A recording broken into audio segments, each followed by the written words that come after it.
বিদেশি অপারেটর নিয়োগের যে সিদ্ধান্ত সরকার নিয়েছে তাকে আমরা মেরিটাইম সেক্টরের ভবিষ্যৎ বাংলাদেশ মেরিটাইম ইউনিভার্সিটি জোরালোভাবে সমর্থন জানাই। বিদেশি অপারেটর আসলে সেই দুর্নীতির দোকান বন্ধ হয়ে যাবে। আজ আমরা আমাদের অর্থনীতির প্রাণভোমরা চট্টগ্রাম বন্দর নিয়ে কিছু কথা বলতে চাই। সম্প্রতি লালদিয়া টার্মিনাল সহ বন্দর ব্যবস্থাপনায় বিদেশি অপারেটর নিয়োগের যে সিদ্ধান্ত সরকার নিয়েছে তাকে আমরা মেরিটাইম সেক্টরের ভবিষ্যৎ বাংলাদেশ মেরিটাইম ইউনিভার্সিটি জোরালোভাবে সমর্থন জানাই। কেন আমরা এই সিদ্ধান্তের পক্ষে?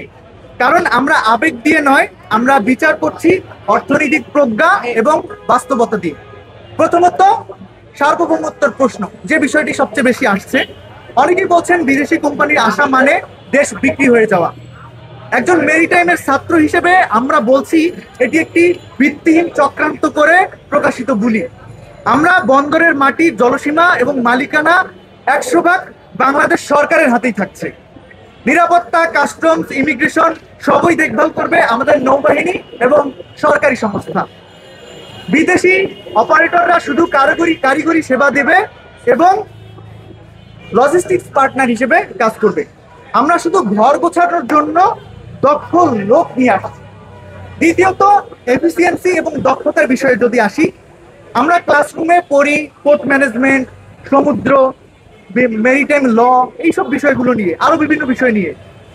বর্তমানে সনাতন পদ্ধতিতে আমাদের বন্দরে একটি জাহাজ খালাস করতে 7 থেকে 12 দিন পর্যন্ত সময় লেগে যায়।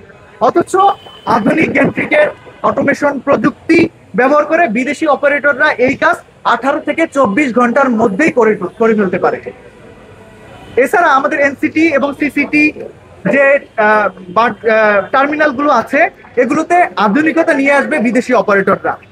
বায়াররা সময় মতো তাদের পণ্য পাবে, আমাদের গার্মেন্টস শিল্প বাঁচবে। এছাড়া আমাদের বিভিন্ন ধরনের শিল্প বাংলাদেশে তৈরি হবে। তৃতীয়ত একটি গুরুত্বপূর্ণ বিষয়, সেটি হচ্ছে সিন্ডিকেট ও দুর্নীতি। আমরা জানি যে বন্দরে বছরের পর বছর ধরে কনজেশন আর কৃত্রিম সংকট তৈরি করে যে সিন্ডিকেট ও অবৈধ লেনদেনের পাহাড় গড়ে উঠছে। বিদেশি অপারেটর আসলে সেই দুর্নীতির দোকান বন্ধ হয়ে যাবে, আসবে স্বচ্ছতা। আর যারা বিরোধিতা করছেন খোঁজ নিয়ে দেখুন, তারা হয়তো এই অদক্ষতার সুবিধাভোগী। ম্যাক্সিমাম মানুষই আসলে এই জিনিস সম্পর্কে জানে না দেখে তারা এই ধরনের প্রোপাগান্ডাগুলো ছড়াচ্ছে। এবং আমরাও কিন্তু মানে যেটা সত্য কথা, আমরাও কিন্তু যদি এই ইউনিভার্সিটিতে না পড়তাম, এই সাবজেক্টগুলো নিয়ে না পড়তাম, আমরাও কিন্তু এত কিছু সম্পর্কে অবগত হতাম না যে কিভাবে পোর্ট থেকে কিভাবে আপনার সংকট তৈরি করে, কৃত্রিম সংকট তৈরি করে, এবং আরো কত ভাবে যে আপনার এই সিন্ডিকেটটা করে যে দুর্নীতি করা যায় এবং দুর্নীতি করতেছে, এই জিনিস সম্পর্কে আমরা অবগত হতাম না। এখন বিভিন্ন জায়গায় বিভিন্ন মানুষজন বিভিন্ন ধরনের কথাবার্তা বলতেছে। আমি যদি কিছু জিনিস কোট করে কথা বলি, যেমন কিছু মানুষ বলতেছে যে এটা দেশ বিক্রি হয়ে যাচ্ছে, এটা একটা সময় ইস্ট ইন্ডিয়া কোম্পানি হয়ে যাবে। আমার কাছে কেন জানি অনুভূত হয় যে তারা আসলে ইস্ট ইন্ডিয়া কোম্পানির জন্ম কিভাবে হয়েছিল, ইস্ট ইন্ডিয়া কোম্পানি কিভাবে রান করেছে, এটা সম্পর্কে তারা অবগত না।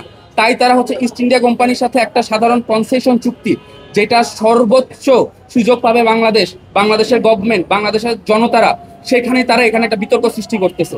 এবং আরো যে বড় যে বিষয়, তারা বারংবার বলে বন্দর বিক্রি করতেছে, বন্দর দিয়ে দিচ্ছে।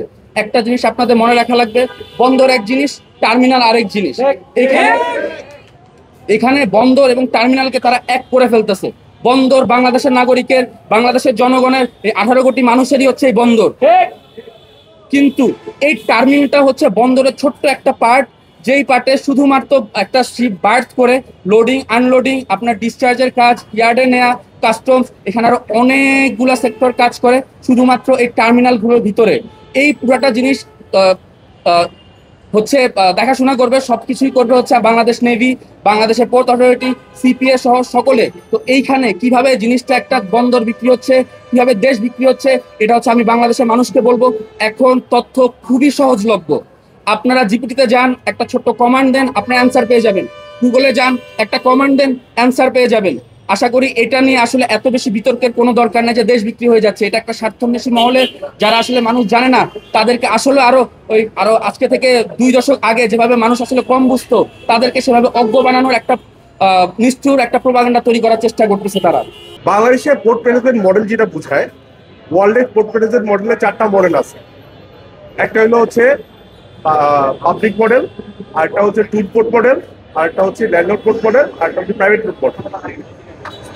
তো পাবলিক পোর্ট মডেলে আপনার হচ্ছে সবকিছুই আমাদের ব্যবস্থা বন্ধবর মালিকানা থেকে ব্যবস্থাপনা সবকিছুই চলে হচ্ছে গভর্নমেন্টের মালিকানাধীন অবস্থায়। ফুল পোর্টে এটা শুধুমাত্র লেবার সেকশনটা, মানে যেটা পোর্ট অপারেশনের লেবার সেকশনটা আছে, এই সেকশনটা অপারেট করে হচ্ছে প্রাইভেট অপারেটর।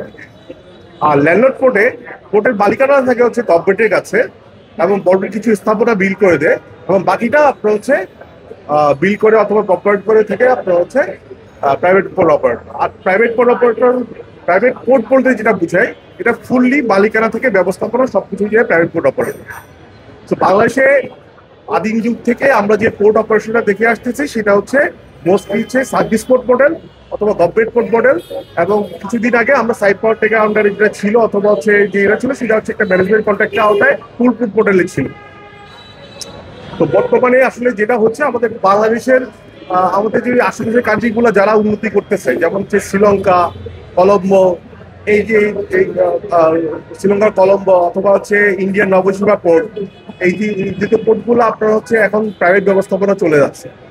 আসলে বন্দরটা প্রতিনিয়ত আসলে এখানে ইনভেস্টমেন্টের দরকার হয়, টেকনোলজিক্যাল অ্যাডভান্সমেন্টের দরকার হয়, রেগুলার এখানে ইনভেস্টমেন্টের দরকার হয়। এখানে আসলে আবেগের বিষয় না, এটা মানে জিনিসটা যতটা আসলে আবেগের বিষয় তার থেকে আপনার হচ্ছে এটাতে রেগুলার আপডেটের বিষয় আছে।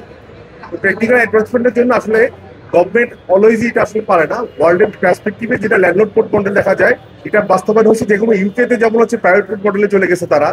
কারণ হচ্ছে আপনার রেগুলার যে ইনভেস্টমেন্ট দরকার হয়, রেগুলার যে টেকনোলজিক্যাল অ্যাডভান্সমেন্ট দরকার হয়, হিউম্যান রিসোর্স ইমপ্রুভমেন্টের দরকার হয়, এটা আসলে স্পেশালাইজ কোনো এজেন্সি ছাড়া আসলে সম্ভব হয় না। তো এই জায়গায় আসলে ল্যান্ডলর্ড পোর্ট মডেলে কিছু করার আছে।